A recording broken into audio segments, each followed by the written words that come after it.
All right, so here's the meat of it all. The hardest subject matter to even cover. Like, seriously, the hardest subject matter that I had to cover, and it's been the even facing this subject matter that I am covering today, I had to do it very carefully. I had to do it very carefully and even ignore it for a long time until I was able to explain where I innately knew in my gut. Okay. So the whole Jilly world was based upon releasing those demons, and they're in your poop, but it's not something that you can just do overnight or even in a few months.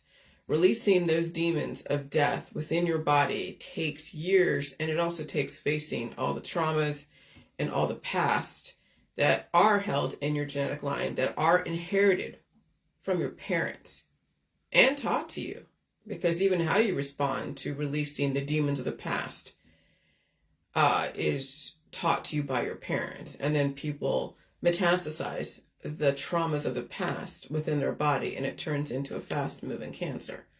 So facing why it is that you have to understand your poop, you must understand the smells that come from you. And when you hide the smells of your body using aromatic lotions and candles and antiperspirant and all that, you don't know what's going on. You have absolutely you don't know what you're trapping inside the body. And then what is the power of the salt? Salt is an immune system activation, but it also can cure the demons within. And so that's even something that you have to play with very carefully. And so in the beginning of the J world, the J juice, we were doing waterfalls.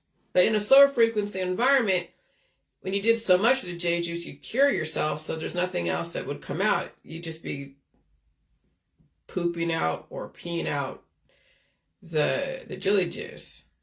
But the system would close up and be cured because of the salt. Not a bad thing, but, you know, if you're getting bloated and other stuff, you'd have to have some movement, which is why milk is great. But if you had chronic conditions that were going on and you can handle the initial release process and you found relief from chronic conditions, that's when people loved me, because they found some temporary relief that you can never guarantee, which is why I had the love and the hate for so many years.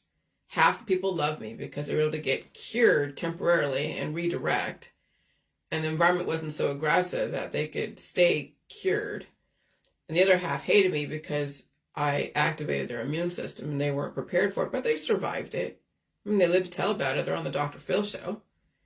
But again, you can never make any claims or promise anything because you have no idea where that person is in the scheme of cure or catalyst. So then I realized that, death, how do you balance out positive and negative in the body? And how do you even characterize what negative is? Remember, those are the integers. Negative times a negative equals a positive. Well, what does that mean? When you have all these offspring, what do you mean offspring? Microbes from foreign entities, from all the remedies, from exposure to other people, animals. And so when you don't release those demons in a balanced way, demons of excessive microbes, excessive foreign particles, they turn into those opposing forces that then start killing off parts of your immune system slowly. Okay? Then the body senses that the death is imminent and it starts to become more aggressive in trying to purge out the demon, of which people then resist. And that's why you have the medical system, the holistic system, the energy healing world. Because what they're doing, unbeknownst to them, is trapping those demons within and even strengthening those demons of opposing forces within, causing then all-out supernova. But in my world, okay, when I finally embraced immune system activation and didn't resist it, and then I went out and hung out in the public, you saw when I did post those pictures of how bloated I became, because that was all the different gases right? That was all the different gases. Methane, ammonia, hydrogen sulfide that developed during that process because it had to destroy the old world in a systematic way and take on the new life, which was the diversity around me. And then releasing that was a bitch. Heartburn, hives, fatigue, hunger. Oh my gosh. Okay? And so I didn't realize that that's when I smell my underwear, it smells like ammonia. Oh shit. It was a high frequency day. I felt the whirring, the purring of the engines, the heat, and everything is leaking. My armpits are leaking. My lymph nodes are leaking. It's not like everything coming out of the holes in my body. It's like even the lymph nodes seep moisture. I even feel the inguinals, which you see that there are lymph nodes even right where your crotch is, not in your crotch, but at the sides, the apex where your legs and your crotch meet. There are lymph nodes there too. I had a rash a long time ago, I said before, when I was a kid, and they put steroid cream on it and pushed the demon back in the body. And then I also had a lipoma down there somewhere that I was able to move around. It was a fatty tumor that is gone because my lymph nodes were allowed to be open and express and release ammonia, hydrogen sulfide, methane, and of course the poop coming out, the lymph nodes leaking, the armpits, under the boobs, even the hair, the scratchy hair. I mean, that's the negatives being released to allow you, the positive, to stay alive while there is death going on. And that's the crazy thing. So last night I saw a ghost. Oh my God. It was I seriously saw it. It wasn't like a corner of my eye. I actually saw it, and it zipped by and fast enough where it was disappeared, but it was slow enough where I could see it. And it was a black shadow, but it was like a ball. It was the trippiest freaking thing. But I wasn't even scared. Last night I was not even scared. I was just like, wow. And I'm like, why am I able to see this? This is so great. But we know we're on the precipice of some crazy shit. We know we're on the precipice of some crazy stuff. Okay? And so there's a lot of indicators out there. The banshees all over the internet squawking how their system is trying to destroy them. No, you're the one that goes to these diet Sunday groups and takes all the recommendations, blames somebody 6,000 miles away trying to save a people that are going through their own hardships, and you haven't even saved yourself, and you're making the demons within stronger and more formidable, causing the death and destruction in your body to happen faster. So right now you're hearing the banshees. They're either showing their body to everyone saying, hey, look how sexy I am, or they're squawking how someone's trying to destroy them when they're actually destroying themselves. So now you're watching people are going to blows, whether it's, verbally violent, or they're getting hot and sexual out there, showing everybody everything, or they're trying to make so much money, as much as they can, riding the high of the environment. But again, you can't take it with you, so what are you doing? You're going to spend your body, mind, and spirit faster, as well as spend the money as fast as you can. And that's when that a society is dying, is when you're watching people spend themselves out of existence and squawking like a banshee in the process. Okay? It's pretty crazy to watch. I wouldn't even say it's extraordinary because it's almost sad. Well, it is sad. But, looking back the last 7 years, I'm able to make some pretty interesting connections that I actually finally feel good about. So I'm going to read this word for word because, I don't mind paraphrasing my own stuff, but sometimes I miss stuff, and so I don't want to miss anything. That's why I read from my computer what I wrote, because even though I wrote it, maybe as I'm reading it, I'll hear other things that I could offer. So I named this post Poop, Death, and Gases and Ghosts because poop and death, gas and ghosts all work together. You hold so many of the death and destruction, the zombies within your colon, and that also causes cancer, disease, and chronic illness and autoimmune disorders. And people are painting themselves in a corner where they can't take the time to release those demons and feed their body because they have expenses. They have things to take care of. They have people to take care of. They have animals to take care of. They have, reputations to uphold. If they were to bow out of their scene today, people would be like, what? Okay, so poop, death, gases, and ghosts. You are living in a society called the Walking Dead. Remember, I keep saying the Walking Dead is something that you need to pay attention to. Because the system is trying to tell you. People hold more death in their body than they do their own life. Which is why you're hearing banshees all over the internet protesting someone trying to destroy them. When in fact, they have allowed themselves to be destroyed. Okay? So again, look at the diet suddenly groups. No one wants to feel pain and suffering. They're recommending everything under the sun, and they're blaming someone. And when you are too far gone, there's no way you're going to go and reverse everything you said out there and say, okay, well, I was mistaken. Here's this. You're going to, that's your story. You're going to stick to it. Because you're pretty much, you're at the end of your line, and there's the only thing that you can, that will give you some kind of relief is to have absolution. And yes, the diet suddenly groups are absolution. All the different religions and politics and science dogmas, which are basically the diet suddenly groups, those are all absolution. People are getting some kind of absolution for what is going on that they can't reverse or redirect because they've already painted themselves in a corner for who knows how many years. So people hide the death of their body dying with antiperspirant and aromatic lotions and air fresheners, essential oils, and perfumes and cologne. People want death to smell very good. So even my husband, he comes home after I've been in the house for like a week or so, right? I mean, I hardly ever able to go outside. And when I do occasionally. He'll come inside and be like, God, it smells in here. And I'm like, yeah, I know. Because that's the thing. When I'm going through an energy conversion, such as what's going on, part of me is dying while the other part of me is living. But I'm not like dead. But I am releasing demons. And even though, I do it in the toilet and take showers, when you're going through a higher accelerated energy conversion, then there's so much growth. When you have so much growth, there's also so much death.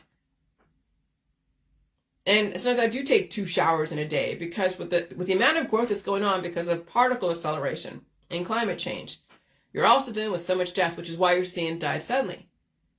So you're seeing all the cancers develop, right? The diagnosable conditions, the fast-moving tumors and all that. And on top of that, you're also seeing the died suddenly. So much growth equals so much death. Those go hand in hand. So last night, I did see black shadow flying across my room near my window, and it was through the naked eye. I was not even scared or alarmed, but it seemed like it was a harbinger of doom. I know portals to the other side are open or so thin the living and the dead do walk together side by side, even if the living are oblivious to the dead. I also know the energy in the environment is so accelerated that the fast-moving growths of life are also putting many lives to sleep as one cancels out the other, developing relative collective equilibrium to that environment. Okay, so even though people are dying, other people are nearing death and they're squawking like a banshee. So even though it's not really equilibrium, because equilibrium means death throughout, like all out death, it's relative collective equilibrium. So those who are suffering are not suffering anymore. They're dead. But you're seeing the suffering all over Facebook. Those are the banshees. They know death is near and they're squawking. Oh yeah. And the harder people squawk, the faster or the nearer they are to death. Now, I'm not squawking because I'm not afraid. I'm not dying. But when I see it all around me, and I'm like, holy shit, I'm trying to warn, obviously, those that, well, like others too. But I don't even know how, am I in the same position as others squawking like a banshee? Am I squawking like a banshee? Here's where I'm trolling myself. Someone could say that. Because others are silent because they're confident, right? So they're saying their silence is confidence. They're not afraid. They're alive. They're not afraid. Shit. You see, I'm like an immune system, right? There's immune systems that, like with me, I feel the pain and suffering like I did the last 7 years. And you heard me squawk all over Facebook. You hear me saying, oh my gosh, wow, that was a crazy energy conversion, or wow, that was a crazy, sickness or whatever. And I stay alive. I'm still alive. And so I allowed my immune system to do what it needs to do, and you hear me talk about it. And yeah, I'm also scared for the public, so it's not like I'm not any different than those out there squawking. But will you survive immune system activation? Yeah, I'm an activated immune system. Everyone out there is an activated immune system, but will you survive immune system activation? That's what is the point. Is that, yeah, you could be squawking out there, okay, or not. You could be squawking in a different way, maybe not as aggressive as me, because you can't afford to be that aggressive because you have to support that aggression. Maybe you don't have a huge support system, so your squawking is relatively chill. Or some people are so silent. And so are they squawking in different ways? Who knows? Everyone's immune system activation and indicators do manifest differently. But the louder people become, the more that we know, whether it's us or not, death is imminent. Is it for me? Not necessarily, but maybe for someone else out there. Remember, we're all connected. Just like in your body, you have cancer cells and you have regular cells, and, are the cancer cells in control, or are the regular cells, your cells, in control? And the louder you squawk about someone's trying to destroy you, no one's trying to destroy me. I've saved myself. I live in a community of people. I am human. I'm connected to everybody. So I can't help but be afraid for others. But why would you be afraid? Because that's just a human thing to do, to be afraid for others, to want to help others. But to what point? To sacrificing yourself in the name of somebody else. That's where you have to figure out your boundaries. All right, so I had to rip that one apart a little bit because I was making accusations. And I had to clarify where I was coming from. Okay? And so I couldn't help but think about what mortuary assistants or embalmers have observed when dealing with bodies still moving even after the person was declared legally dead. Okay, so we heard that that bodies do jump around in the morgue. They don't sit up straight up because they would need to have some kind of supporting force that work collectively together, called your spine and other things. But when a person's dead, allegedly, there's still movement, jerks, things like that. Well, when you read about what they are, you hear about decomposition, dehydration, microbes, parasites, maggots, all that stuff, living off the dead, and they're moving around. Well, that's what destroyed the person, those microbes. They're still alive. It's not like, that's what I don't fear. Like in an enclosed space where it's devoid of the sterile room, and an animal dies in a sterile room. Well, they hold so many different microbes that are living within them that when they die, you see then just these microbes, like these insects or things, materialize. Where the hell they come from? Well, they lived inside the body, and it's now eating up the infrastructure. I'm not saying I've seen it, but I can imagine any scientist out there that has an animal that's died in a sterile room that was not exposed to other parasites and insects and flies and all that they would actually see the microbes eating the animal as the flesh is decaying. Because they hold it inside, those microbes that were not allowed to release were eating the person on the inside. And when they finally took down the person, they're still going to continue to eat the person even when the person's dead. And you're like, well, where do they come from? How do they mature? No, because they were already in that person or the animal or that whatever. So that's the thing. And so those microbes moving around in a dead body are what destroy the person right off the bat. The person never released the demons, and it became the thing that took over the corpse and also still lives even after the person's long gone. So when you are resisting a headache, you can only imagine when you're dead, the enemy won because you resisted a headache. Like the butterfly that flaps its wings over there, develops storms and hurricanes over there. I mean, that's not really true, but it is just a chain reaction. Okay? That when you have a habit of resisting headaches and resisting pain and suffering and sickness, that those little sins of medicine turn into big sins of death and destruction.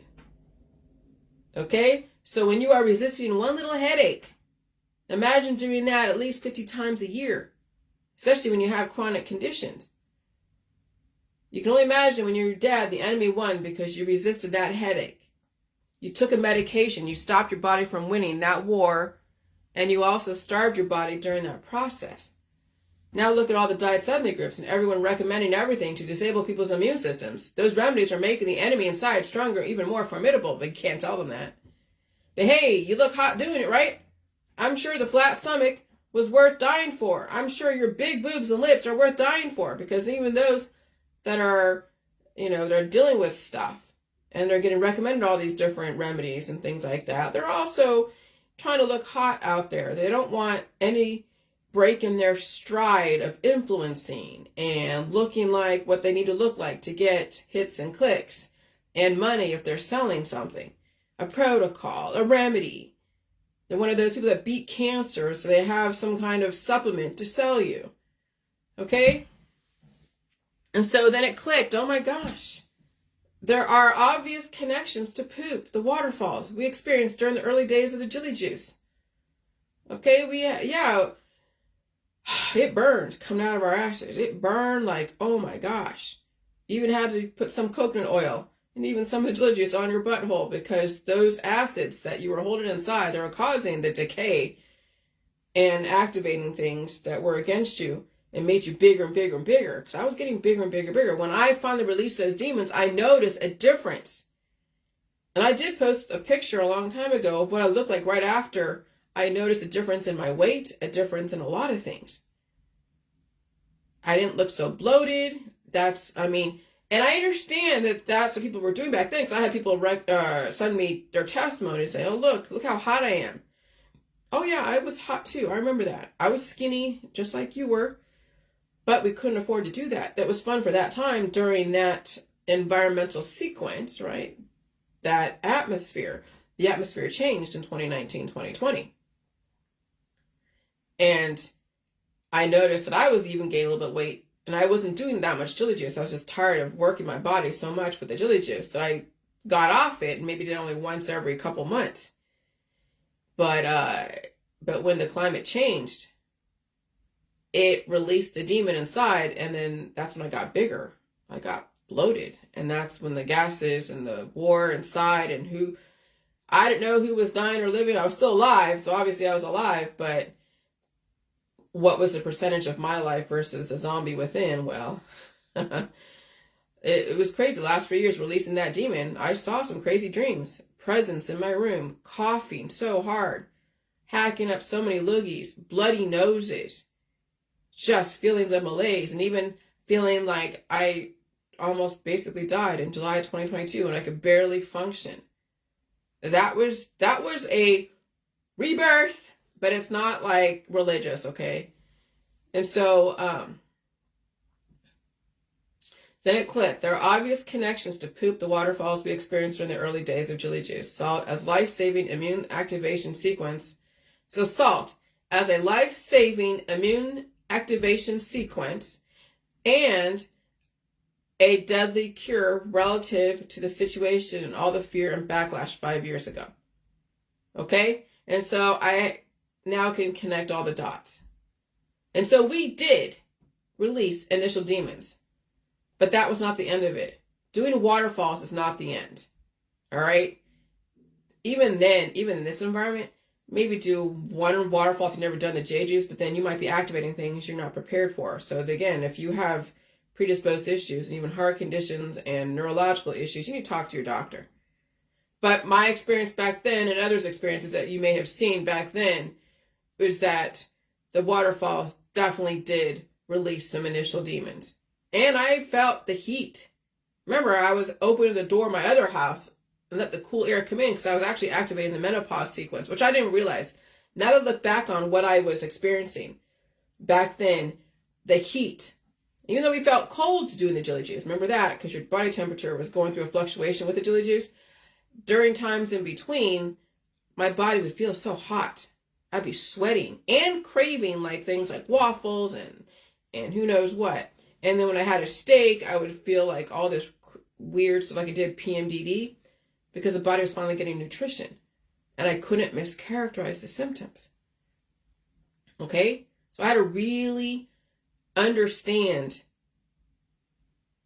the symptoms and not mischaracterize them. Because even when I was getting sick from going to this bar that had the burger and the fries, and I thought those ingredients were poisonous because I would get inflammation. It wasn't poisonous when I got the inflammation. It was the fact that I got the nutrition, and I activated my immune system to actually take on and use that nutrition from the burger, the peanut oil, the fries. And I had a cough and sneeze and blow my nose. But back then I mischaracterized it and said that it was poison. No, it wasn't. Anytime I had an immune system activation, which was mucus and phlegm, it was the body finally getting the nutrients that it was starved from because of the demon inside. And it was able to do what it's supposed to do. Cough, sneeze, and blow my nose. Now, again, I look back on that whole situation. Oh my God, remember that when I talked about that? Maybe you did, maybe you didn't. I don't know if you remember that. But I remember how I mischaracterized those symptoms leaving that bar. And I was sick. Yeah, eating food that you don't normally eat because you're afraid to feel the immune system activation because you need the nutrients. Yeah, you'll be sick. And so that's why people stay away from food, because they don't want to be sick. They don't want to activate their immune system to work for them. Remember, we were programmed to live only temporarily. We were not programmed to handle sickness. We were not conditioned to handle it. We were conditioned to run away from sickness and to stay as cured as possible, because people don't have time to be sick.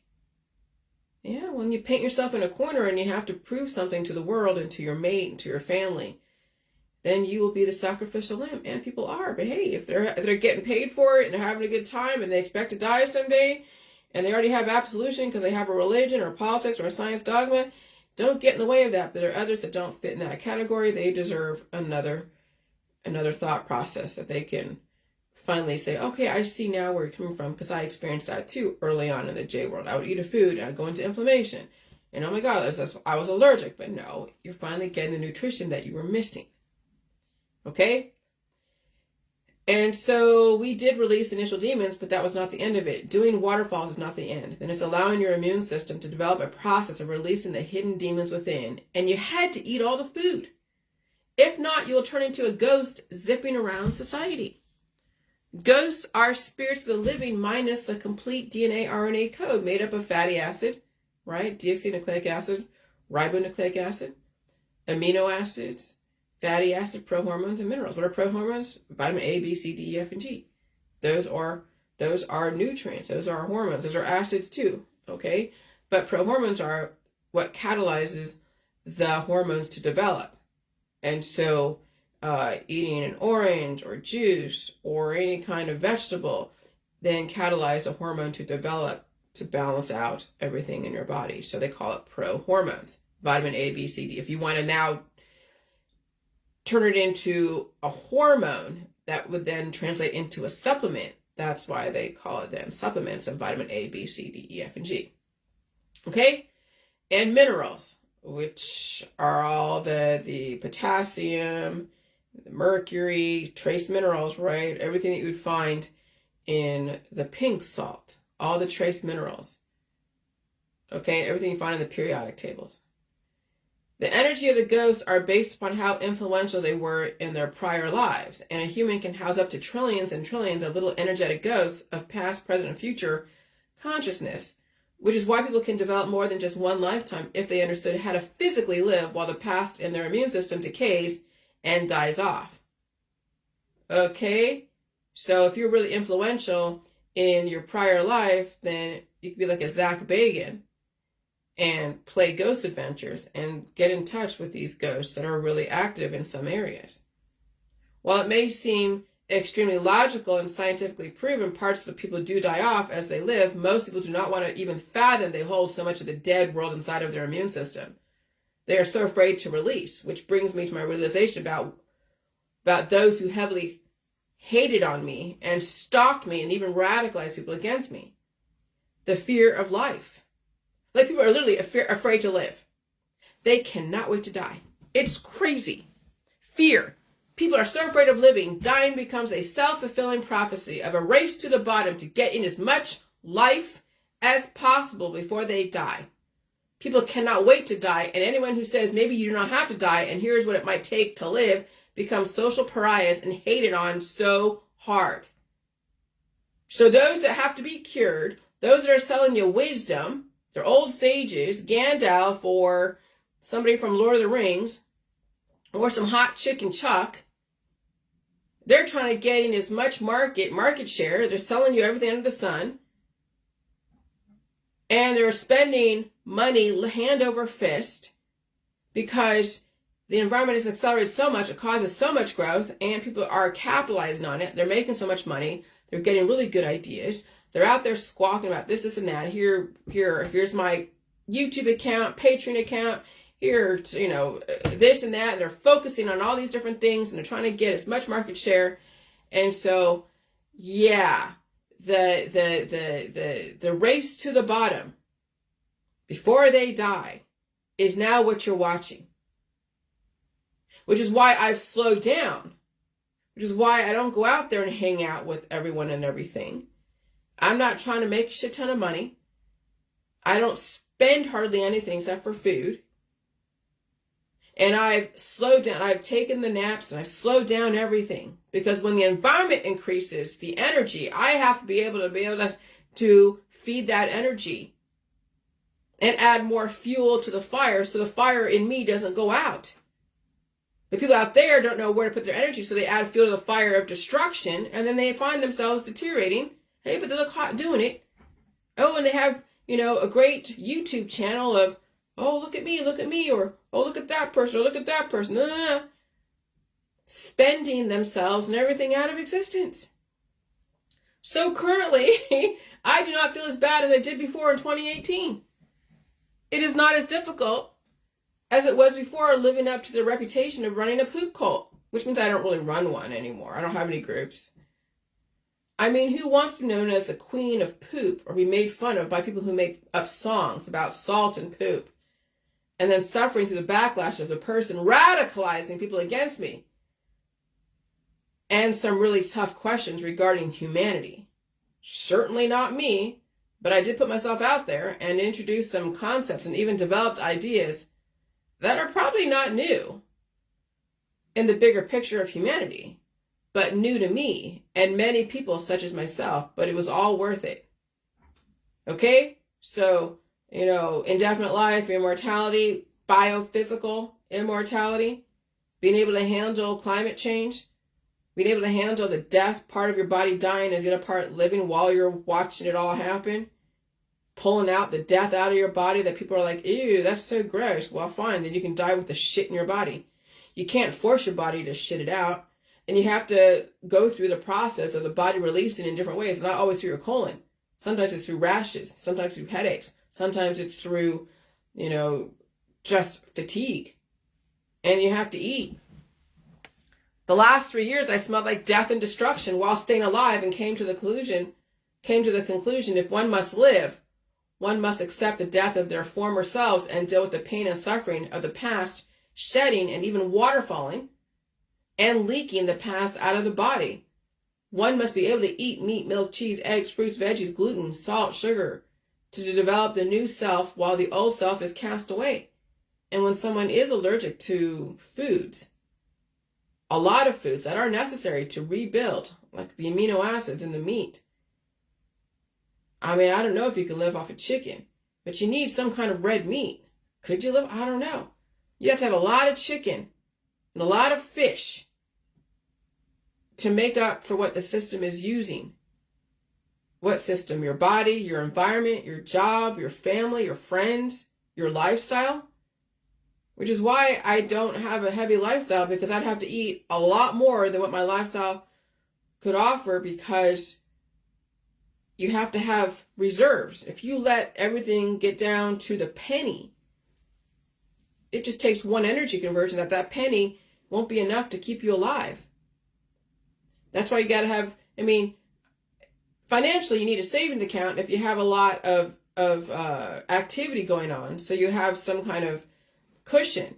But in a highly accelerated environment such as this, you need to have mass to you. You need to have body mass index. You need to have the food supply, because that's going to be your wealth versus having all this money and baubles and big houses that you can't eat. You have to have the belly. You have to have the boobs. You have to have the legs.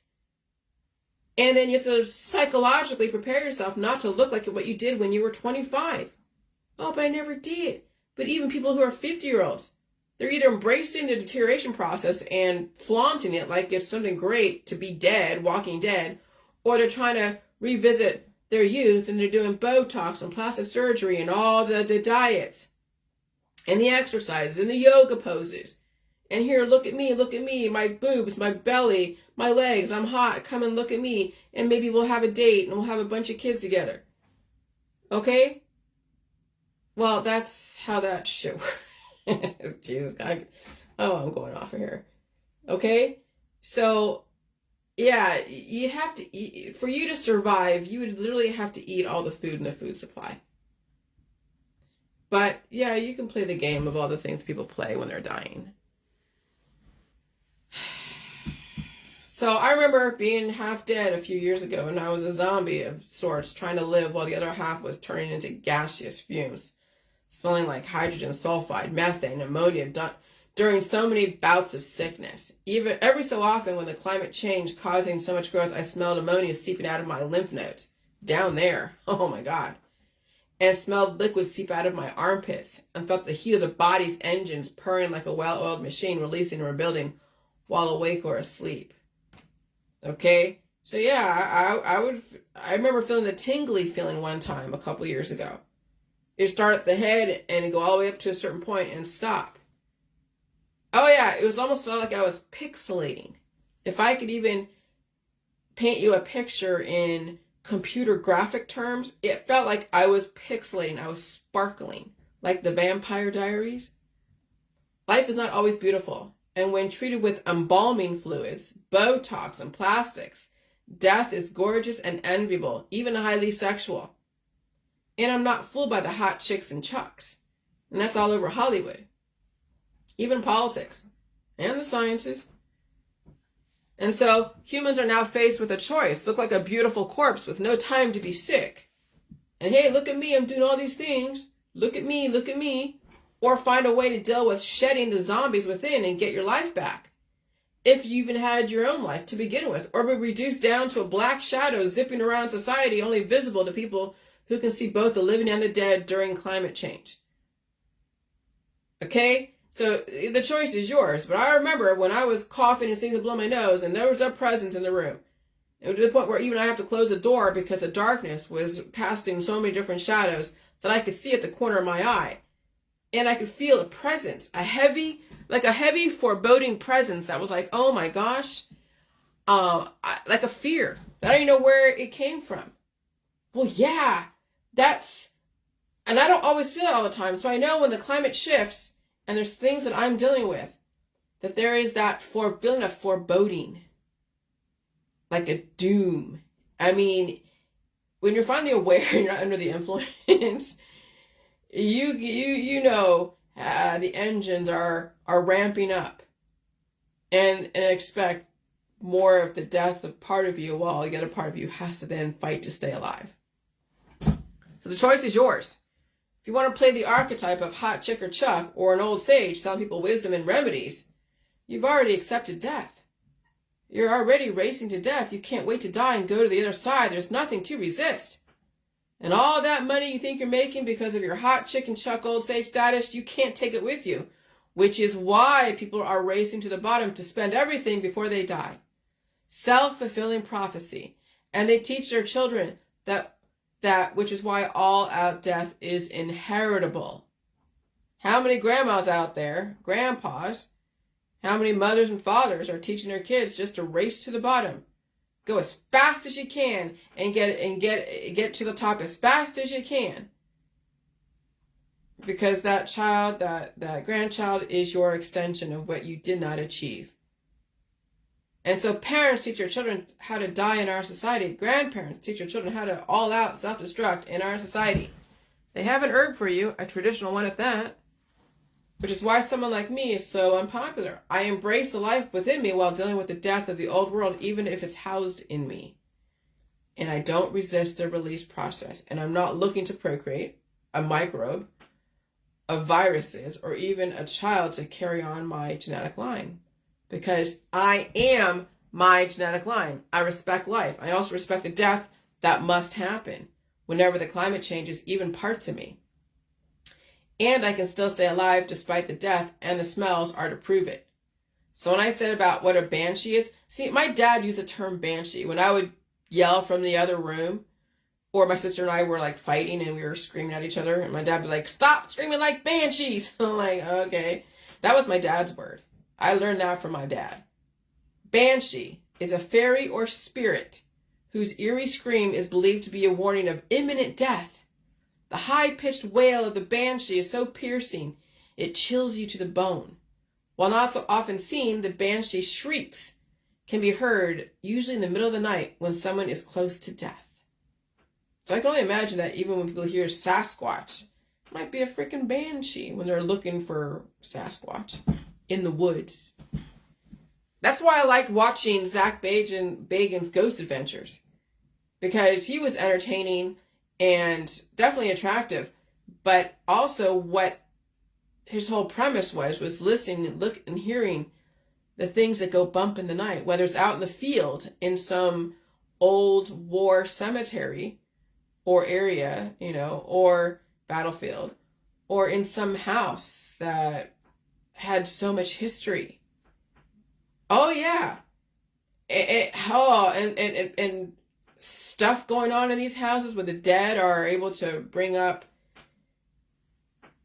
liquids, and the liquids are seeping down the walls. I mean, when you are around Transformers, like he was, like that one house, was it in Chicago or was it Indiana? I forget. Some demon house. And it was next to Transformers. Yeah. When you're around a lot of electricity, it ignites the dead world, and also the living are dealing with disease because they hold the opposing forces within, causing them to not only deal with their own health issues and also be mildly or even majorly afflicted, but then also see the dead walking around amongst them. So yeah, when you're around Transformers or huge stations, electrical stations, and they say it's dangerous, hell yeah it is, because it's a lot of electricity that who knows what it's going to wake up within and wake up disease and everything else. But then you can only imagine the kind of paranormal activity is also during that highly energetic sequence through those Transformers. So yeah, I'm sure some places in the world have a lot of things going on, and that's, why Ghost Adventures, Ghost whatever, all those different ghost shows are so popular, because you're seeing the side that you don't normally see, especially when you haven't been around that much electricity, because of course there is that, what is it, the Federal Trade Commission maybe, that has to manage how much is too much of electricity. But I remember I hear people like on the Diet Suddenly groups, and they're saying they're hearing this loud pitch, or this hum that drives them inside. They hear this hum and it's activating, and they don't know where it's coming from. And I remember when I was in Florida, living where I lived, and there was a transformer that was developing a hum. It was a hum that it drove me inside. I couldn't be outside because it was humming. And I know that my husband and I were both eating a lot, and I was doing all that stuff with the holistic world and doing those blog sites with WordPress and everything, and buying raw milk and buying supplements and eating borax and boron and all that stuff. And also him and I were getting bigger and bigger. So I'm sure being near whatever it was that was humming during that time was waking up the demon within, but not so much to the point of anything that was diagnosable. But we also were O positive, and we came from really being skinny. My husband was skinny, so was I. We were on the truck, we were eating gas station pizzas and Chef Boyardee. And then we finally rented a home there in Florida. And then he was still in the truck, but we were eating really good. We were eating lobsters and porterhouse steaks, and raw milk, and cupcakes. So I was getting, which is okay. It was good because it gave us substance when we finally did enter into climate change years later. And then, of course, the whole jelly juice world. Okay? So, yeah, that's some crazy stuff. And so dead bodies give off gases. So do people's waste material. You can only imagine how much people harbor so much waste material in their body because they're afraid to release. They keep their farts in. They even try to hold their poop in because they don't want a diarrhea. So they take Imodium. They take medicine to stop the body from releasing. So you can only imagine how much of this gaseous fumes are building up inside from all that growth causing death. Which is why dead bodies stink and why people's poop stinks. Like, oh God, what crawled up your ass and died? Yeah, literally, it's like that. And why people stink in general when they are releasing. People can't handle it, so they stuff the poop back in their body. Or in other words, they take medications to keep the waste material inside the body. They use antiperspirants. They take vasoconstrictors. And they also even use bunch of salt to cure the poop in their body. Or in other words, the waste material. They even disable their own immune system from releasing. They take elderberry syrup and remedies, causing an opposing force and also destruction of themselves. And they also force the body to deal with it by taking things to stop the body from releasing. They even stop eating food so they can live off the waste in their body. So that's why they call humans the walking dead, the zombies. People are afraid to release. And so the following gaseous fumes are what dead bodies give off when they are decomposing in the morgue. Hydrogen sulfide, also known as H2S, sewer gas, swamp gas, stink damp, and sour damp. It is a colorless gas known for its pungent rotten egg odor at low concentrations. It is extremely flammable and highly toxic. Hydrogen sulfide also occurs naturally in sewers, manure pits, well water, oil and gas wells, and volcanoes. Interesting, right? Hell. That's why volcanoes are attached to the word hell. Because the methane and, of course, the sulfur smells. Methane, CH4, is a hydrocarbon that is primary component of natural gas. Methane is also a greenhouse gas, so its presence in the atmosphere affects the Earth's temperature and climate system. Methane is emitted from a variety of anthropogenic, human influence, and natural sources. So human influence could be like industrial type of waste. Okay? And so when they're saying, oh gosh, I love CO2, okay, but that's not what they're talking about. They're talking about the methane. When you have, like, remember I was talking about DNA methylation? CH3 or something? Yeah. So CH4 is methane, CH3 is DNA methylation. Methylating groups. And this is where it breaks up cancer cells. But you can only imagine that it's not just cancer cells that are being broken up, it's also good cells because everything is connected. But that's part of the oncology is DNA methylation. I remember we were isolating different molecules and things to figure out the difference between methane and methylation. And it's like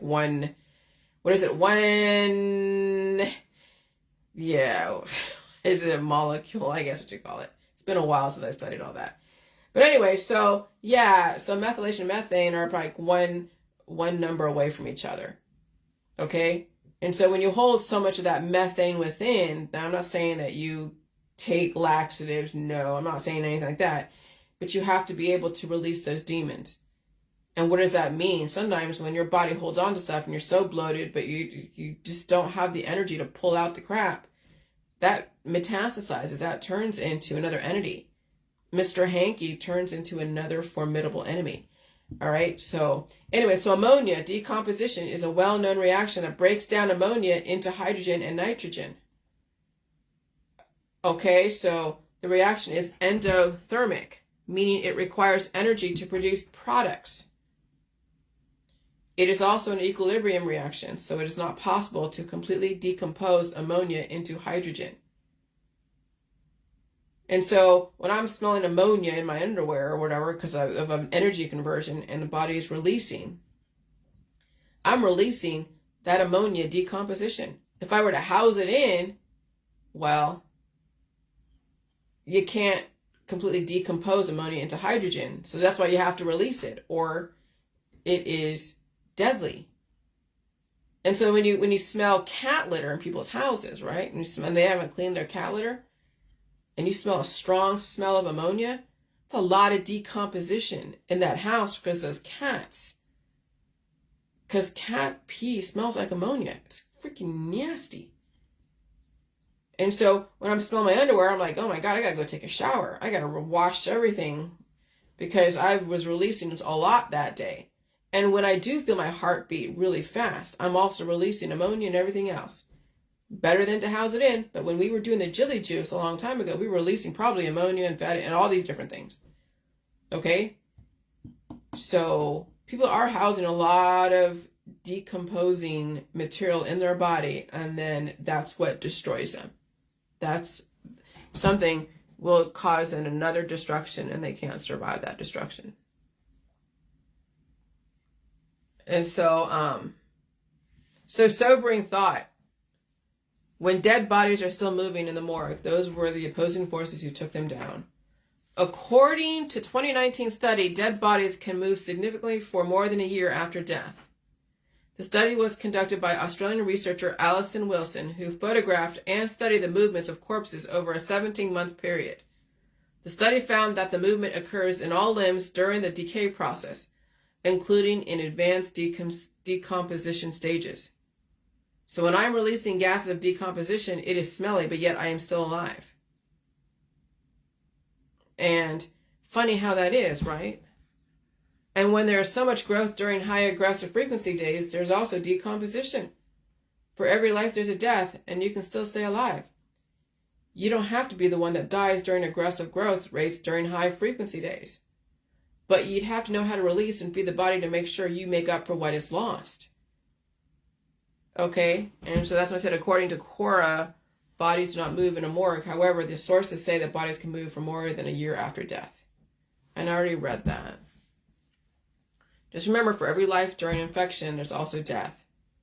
Make sure you have enough money or currency to spend or convert. So when you're skinny, super skinny,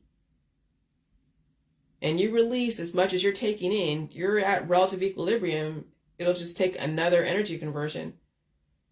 If your vital organs are not reinforced, to then cause a breakage. I'm seeing being really skinny causes resistance. Being so obese also causes resistance and breakage.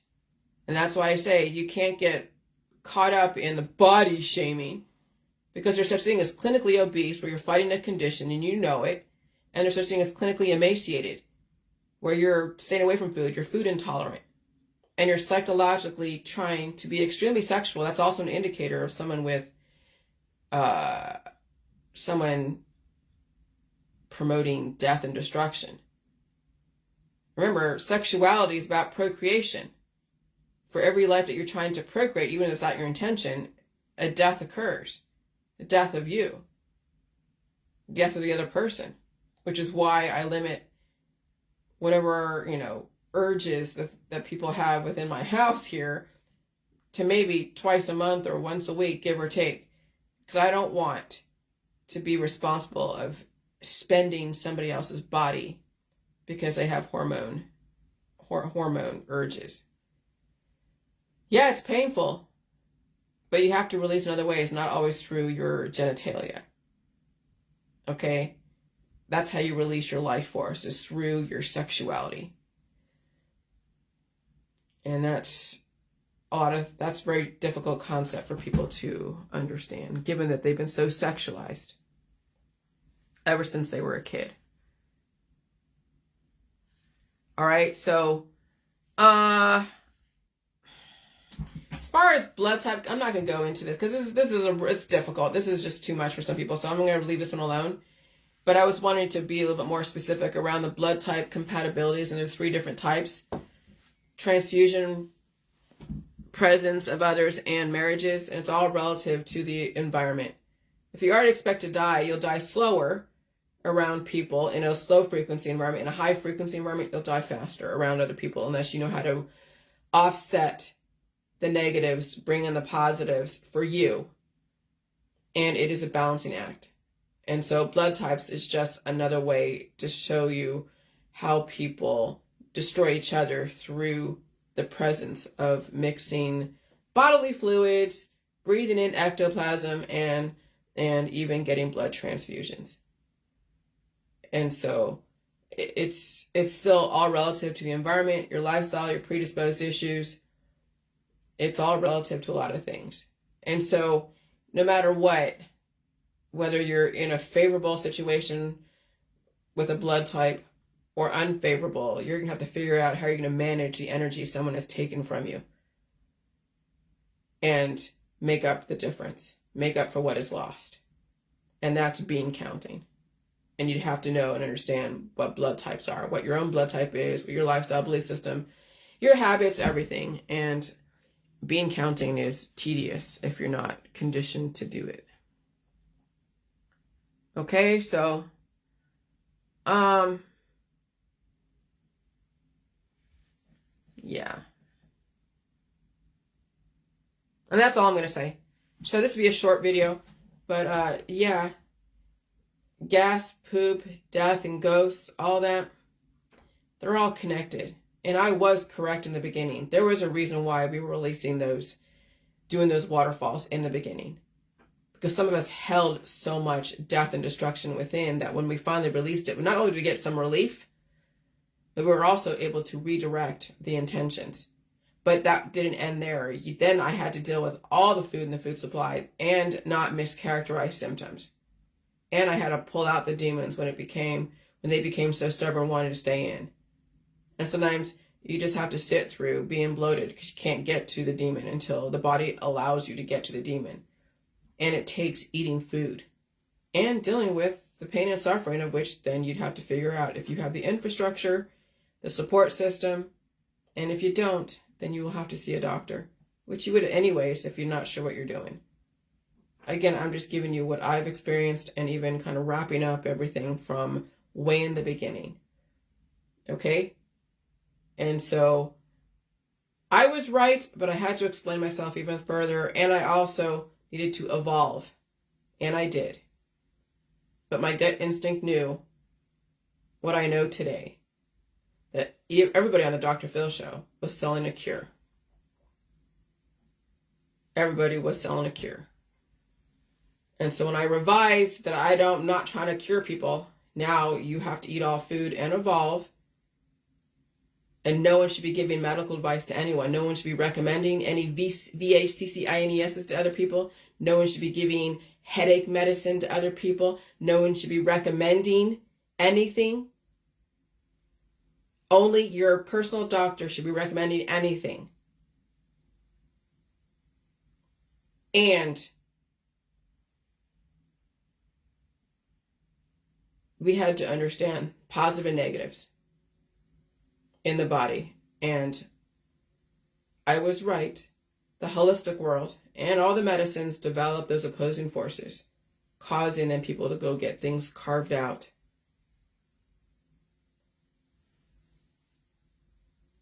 And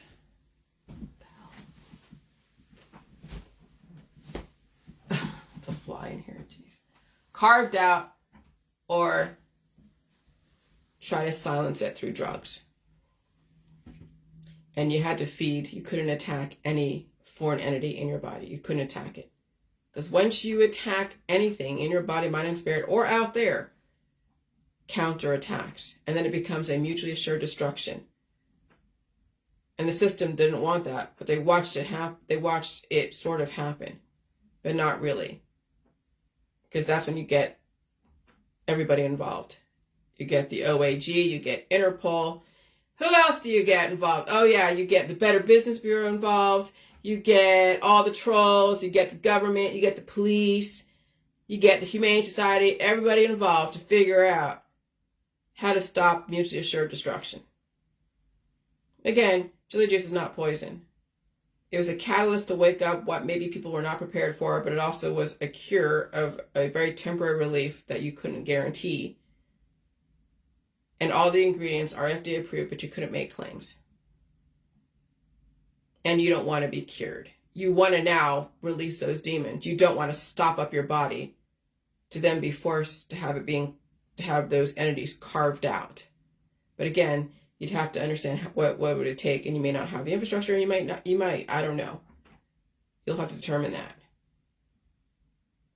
But to radicalize people and cause people to develop death threats against somebody and be okay with that when I have done nothing to anyone and people have already accepted death out there.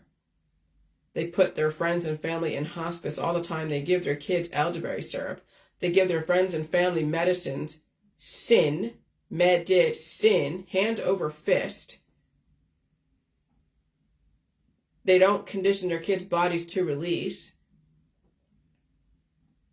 And you have the gall to call me a destroyer of life when you have radicalized people to take sin, when you have caused people to be a predator, and not only yourself, but other people. When all I'm doing was just, hey, you got to feel pain. Here, eat these foods. That warranted that kind of destructive, predatory behaviors, and you're proud of that? Oh, but you made money. People made money off of trying to destroy evolution, tapping into their predatory behavior. I was not a predator back then, and I'm not a predator today because I don't radicalize anyone against anything. I don't target specific people. I speak in general about society that pretty much are clones. So if you're feeling like I'm talking about you, just look at the 50 people behind you that follow you and act the way that you do, that you hang out in those groups of clones. So if you're feeling like I'm maligning you and I'm attacking you, I never said your name or anything. The people who say my name out of their mouth purposely radicalizing people against me, making accusations and claims, those are the predators in our society that if given the chance, they would string you up if given the chance. And that was in the 1700s. That was in the 1860s. People who hunt humans, predators. And that's why they were stringing up witches, because they were blaming them for afflictions, when in reality the people were holding those afflictions within, because they were taking the herbs and the extracts and all the different concoctions. So I'm glad the last 7 years happened, because we got to see why we're in a great reset. The kind of monsters in our society that we have developed in our children, that we have cultivated and fostered, even paid for, to watch people get spiritually mangled by their own peers who are trying to introduce a concept. Yeah, you got to see the true colors of your society, of who you really need to be afraid of. Are the people who cannot handle evolution, people who shit on evolution, people who love to torture people spiritually and, if given the chance, physically.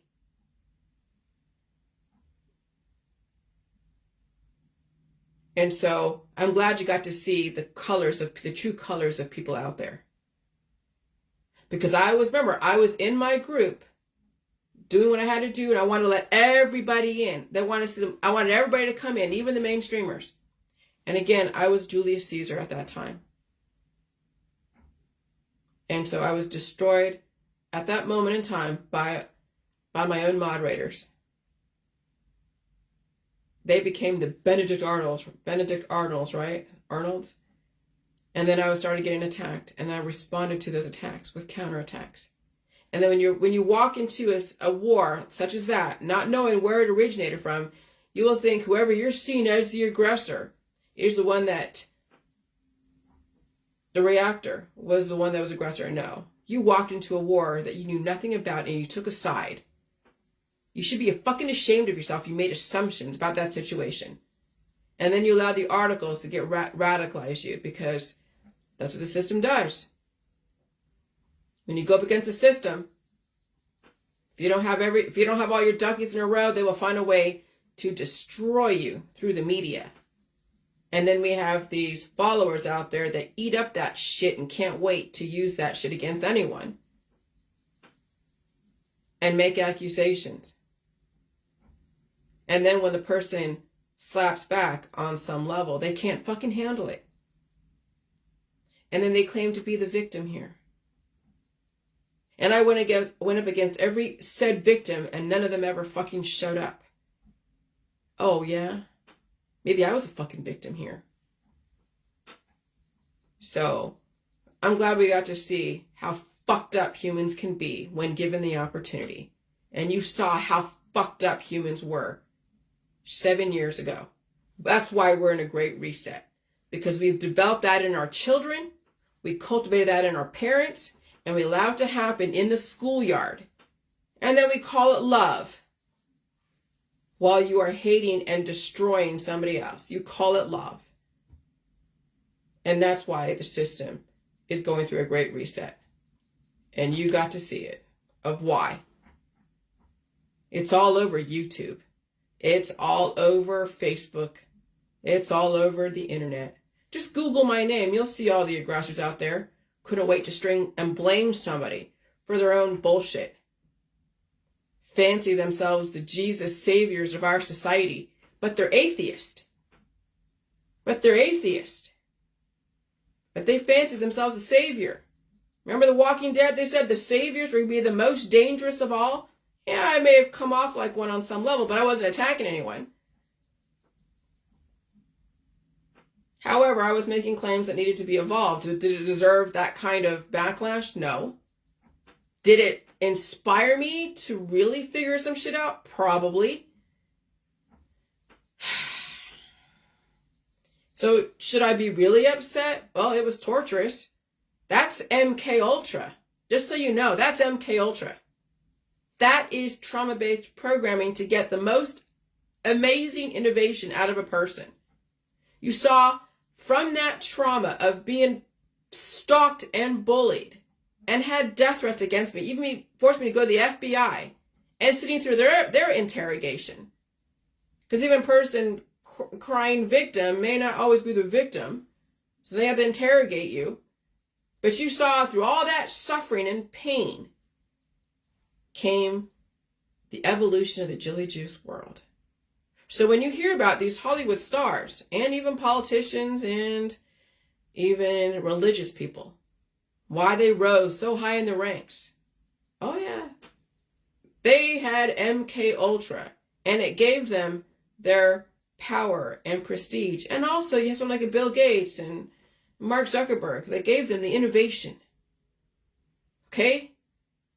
They have their own hell that they probably don't always say. You know, you never know what kind of hell people go through. They don't always disclose it.